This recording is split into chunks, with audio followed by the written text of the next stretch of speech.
यकीन मानो, अगर तुम इस कमरे में रहो तो शायद सुबह तक लौट कर ना आओ। करीब 2 बजे थे। हॉस्टल में सब सो चुके थे, बस मैं ही था जो जाग रहा था, क्योंकि मेरे कमरे का पंखा अपने आप बंद हो गया था। मैं उठा और कॉरिडोर में निकल गया। सन्नाटा ऐसा था मानो अपने सांसों की आवाज सुनाई दे रही है। कॉरिडोर के आखिर में एक कमरा था, कमरा नंबर 13। लोग कहते थे वहाँ कई सालों से बंद है, क्योंकि उस कमरे में जो आखिरी लड़का रहता था वो एक रात बिना किसी निशान के गायब हो गया। मैं धीरे धीरे उस दरवाजे के पास गया। हवा ठंडी हो गई थी और तभी दरवाजे का हैंडल अपने आप घूमने लगा। मैंने बिना कुछ सोचे बिना दरवाजा खोला। अंदर से एक ठंडी बर्फ जैसी हवा निकली। मैंने अंदर देखा, वहां बहुत अंधेरा था।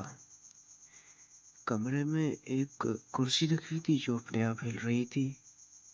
पंखा लटका हुआ था लेकिन चल नहीं रहा था, और दीवार पर कुछ लिखा था, मैं लौट आया हूँ।